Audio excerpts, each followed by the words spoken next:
You slice into a wedge of cheese, and the label on the package promises something simple, something honest. Milk, salt, thyme, maybe a little culture. That's the whole story, right? A block of cheese is just milk that got old in a controlled way.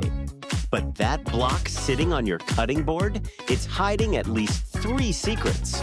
And most people slicing into it right now have no idea they even exist. Today, we uncover them one by one. Welcome to Everyday Secrets, where ordinary things hide extraordinary secrets. Most people think the holes in a wheel of Swiss cheese are just gaps, leftover air pockets from the cheese-making process, the kind of thing you'd expect in any food that gets pressed and shaped. It seems obvious, it seems logical, but it's almost completely wrong. Here's what's actually happening, and it starts at a level you can't see. Inside that wheel, while it ages in a warm cellar, a bacterium called Propionibacterium freudenreichii is quietly eating.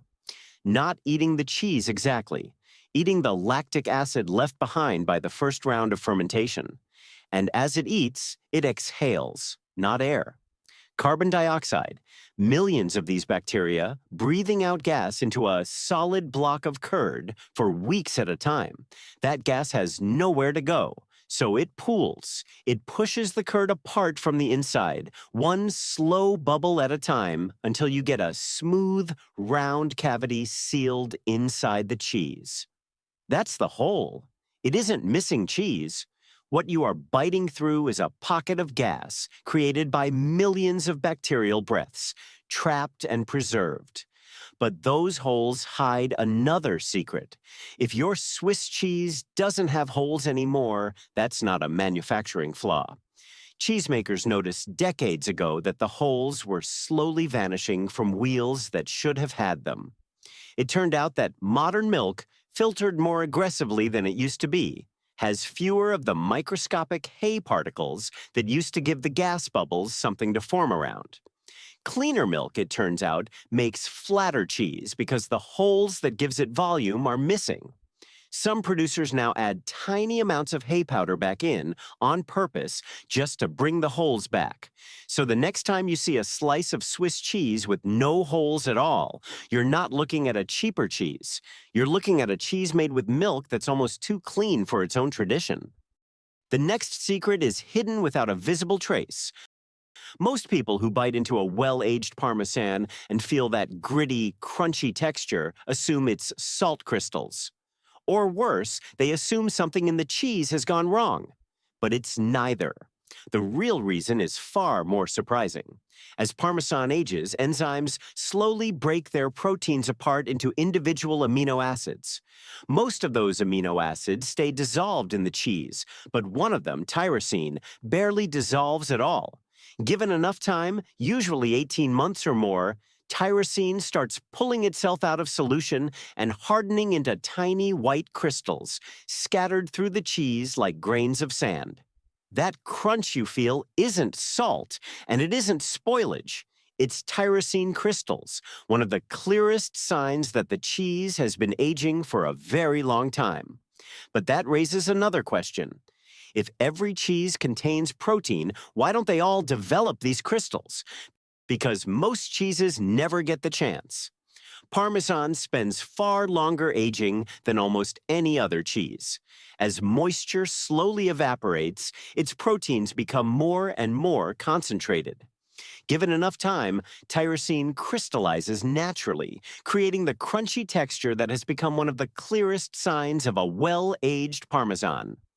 It's also one of the reasons Parmesan ends up being one of the most protein-dense cheeses you can buy. Not because more protein was added, but because years of aging slowly concentrated what was already there. Cheesemongers know this. A wheel with a heavy crystal crunch is quietly telling you its age before anyone says a word, which is exactly why the oldest, priciest wedges are valued for their crunch, not despite it. So the gritty bite people assume is a defect is actually one of the clearest signs that time has done its job. But amino acid crystals are still just quiet chemistry, playing out on their own inside a wheel of cheese. The third secret isn't chemistry. It's alive. And at some point, someone decided to put it there on purpose. Most people assume the blue-green veins running through a wedge of blue cheese are some kind of accident. A cheese that went wrong in an interesting way. But it isn't. This secret goes back nearly 2,000 years to a cave in southern France. According to the story cheesemakers still tell today, a shepherd left his lunch of bread and sheep's milk cheese behind in a limestone cave, distracted by a girl he'd spotted in the distance. Weeks later, he came back to his forgotten lunch and found the cheese covered in blue-green mold. Hungry enough not to care, he ate it anyway. And it tasted extraordinary. For centuries, people believed the cave itself had created the mold, but modern science points to a different explanation. The fungus, now known as Penicillium roqueforti, most likely came from the shepherd's bread, where it naturally thrives. Cheesemakers still cultivate it on bread today before introducing it into the cheese. The caves, however, were just as important. Their cool temperature and constant humidity created the perfect conditions for the mold to spread through the cheese. That's why true Roquefort must still be aged in the natural caves of Roquefort-sur-Soulzon, a tradition that has survived for nearly 2,000 years. Everywhere else, cheesemakers stopped waiting for accidents.